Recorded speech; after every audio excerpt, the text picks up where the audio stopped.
Hey സിനിഫയൽസ്, അപ്പോൾ എല്ലാവർക്കും എൻ്റെ ചാനലിലേക്ക് സ്വാഗതം. ഇന്ന് നമ്മുടെ നരേന്ദ്രമോദിയുടെ ബർത്ത്ഡേ ആണല്ലോ. അപ്പോൾ അത് പ്രമാണിച്ച് നമ്മുടെ മലയാളത്തിൽ നിന്ന് ഉണ്ണി മുകുന്ദൻ്റെ ഒരു ബിഗ് ബഡ്ജറ്റ് സിനിമയെ പറ്റിയുള്ള ഒരു റിപ്പോർട്ട് വന്നിട്ടുണ്ട്.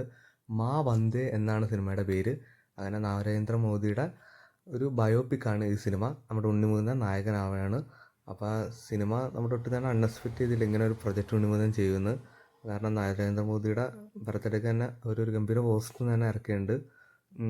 സിനിമയെ പറ്റി പറയുകയാണെങ്കിൽ സിനിമ എല്ലാ ഭാഷകളിലും ഇറങ്ങുന്നുണ്ട്. അതായത് ഹിന്ദി, ഇംഗ്ലീഷ്, തമിഴ്, മലയാളം, കന്നഡ, ഗുജറാത്തി, മറാത്തി, അതുപോലെ തന്നെ ഇന്ത്യയിലുള്ള എല്ലാ ഭാഷകളിലും. അപ്പോൾ തന്നെ നിങ്ങൾക്കറിയാം ഇതൊരു പാൻ ഇന്ത്യൻ ചിത്രം തന്നെയാണ്. പിന്നെ നമ്മുടെ രവി ബസൂറാണ് മ്യൂസിക്, നമ്മുടെ മാർക്കോലൊക്കെ ചെയ്ത പോലെ. പിന്നെ മാവൻ്റെ നല്ലൊരു സിനിമ ആവട്ടെ. ഒരു കിടിലൻ പോസ്റ്റർ തന്നെയാണ് ഇത്. ഇതിലൊരു ചെറിയൊരു കോട്ടുണ്ട്: ഒരമ്മയുടെ ധൈര്യം പല യുദ്ധങ്ങളെക്കാൾ ശക്തമാണ് എന്ന നരേന്ദ്രമോദിയുടെ ഒരു വാചകം സിനിമയിൽ എഴുതിയിട്ടുണ്ട്. അപ്പോൾ നിങ്ങൾ ഈ സിനിമയ്ക്ക് വെയിറ്റ് ചെയ്യണമെങ്കിൽ ജസ്റ്റ് ഒന്ന് കമൻറ്റ് ചെയ്തേരെ. അപ്പോൾ ഇതുപോലത്തെ വാർത്തകളും OTT റിവ്യൂസ് എല്ലാം കാണാൻ വേണ്ടി ചാനൽ സബ്സ്ക്രൈബ് ചെയ്യുക, കൂടെ സപ്പോർട്ട് ചെയ്യുക.